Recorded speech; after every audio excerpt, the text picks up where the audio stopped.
Yo, what is up guys? I know it's been a while since my last video, but this one has been a long time coming, and by a long time coming, I mean almost 2 years. Yes, you heard me right, it took me almost 2 years to learn how to wall flip. Mainly because of, well, you'll see. To start out, I figured it would be good for me to get used to the sensation of rolling over backwards. There's nothing like rolling around in your backyard. I'm feeling like a complete goof. After that, I did what any other rational Gen Zer would do, and looked up several YouTube tutorials, and found my flipping wall. Or, in my case, my flipping tree.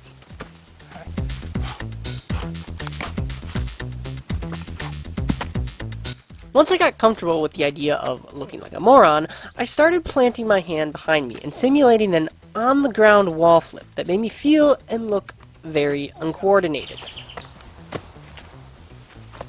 Gosh, this is so weird.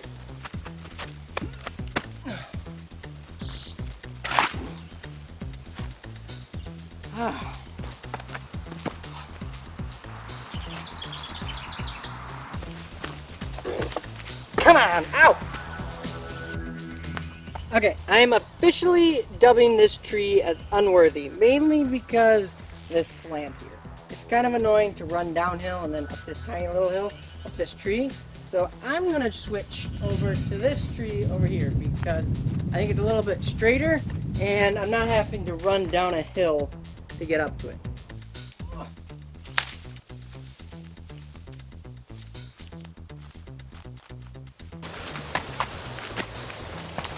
Oh gosh.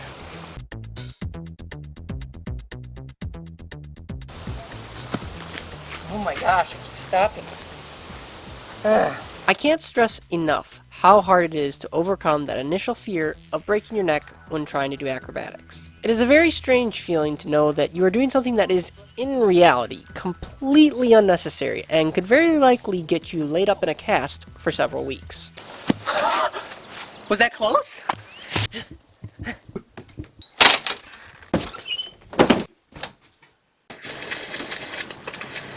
Oh. Was that close? No. No, it was not. Now see, if you look here, as I'm coming over, see how I'm like turning sideways like that? That is not what I want. To me, a true wall flip has to be almost perfectly vertical, and that's more of a gainer. Oh! Ah, keep checking it out. Oh! It's feeling closer. Oh! Yeah, that was brilliant. You just commit. It's easier. Oh, that had to be close. That had to be. I mean, I didn't land it, but felt close. Oh! I think I turned. Ah, it still turns into a gainer. Oh! I think that was it. I think that was it. Alright, so that last one was extremely, extremely close. But I'm not satisfied with that. I want to make sure that I land on both my feet without using my hands, and I want to be a little bit more square. So, here's to me not breaking my neck. Oh! I think that was it. You know what? Doing another one. Let's go, let's go, let's go! Yes! Yes! Come on, come on, come on.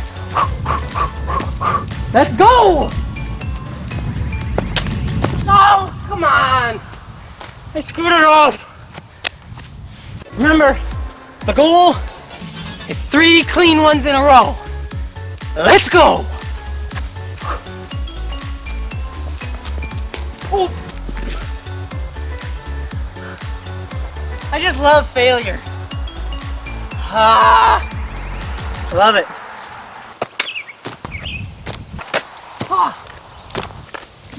Ah. Sideways! Sideways again. All right, I need a quick mental break. Snack time.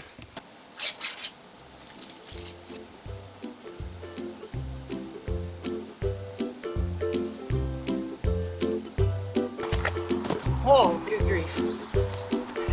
Twist it again. Oh, I caught my toe there.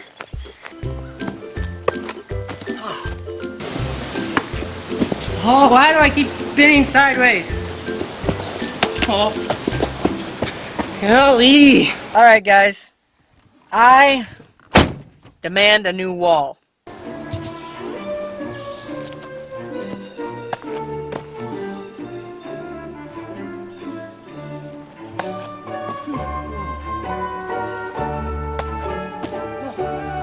So close, so close.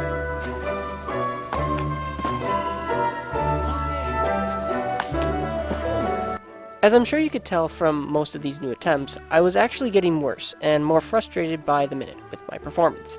So in order to remedy this fact, I decided I couldn't be the problem. It had to be the wall. All right, this is day 5, and obviously yesterday was a little demotivating, but today I have found a good wall. I'm hoping that this will be a little bit more grippy and give me some more confidence going off it, because trees are kind of slippery. So I'm not going to stall any longer. Let's do this.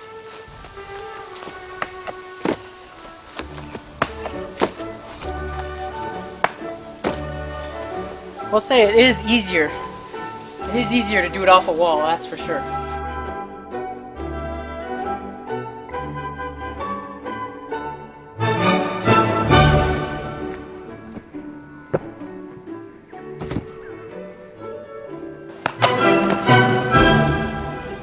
Do I just have to get worse? Is that it? Alright, so this skill is taking me a lot longer to learn than I thought it was going to. So we're going to try a different method.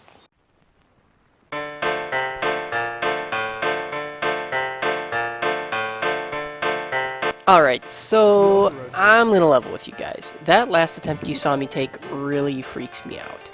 In fact, it freaked me out so much that I literally didn't attempt another wall flip for over a year and a half. It wasn't until I had started training seriously for Ninja Warrior and met my friend Emmett that I again decided to take another crack at it, with the assistance of some thicker mats. And this, I think, was the linchpin to me learning the wall flip. Along with some guidance from my friend Emmett, seriously bro, appreciated the tips and encouragement. And eliminating the fear of breaking my neck allowed me to fully commit to my first ever backflip within an hour or so. And several weeks later, eventually, after many attempts, the wall flip. I know this is going to sound cliche, but removing fear from your mind is what allows you to do the things you didn't think were possible. For me, I started out believing that it was 100% possible for me to do this. But as I began to get worse and develop an even greater fear of getting injured, that belief faded. Looking back while I'm editing this video, I know for a fact that I could have gotten this thing in a matter of weeks if I could have just gotten out of my own head. But hey, hindsight is 20/20, and my neck is still attached, so I'd say it was 2 years well spent.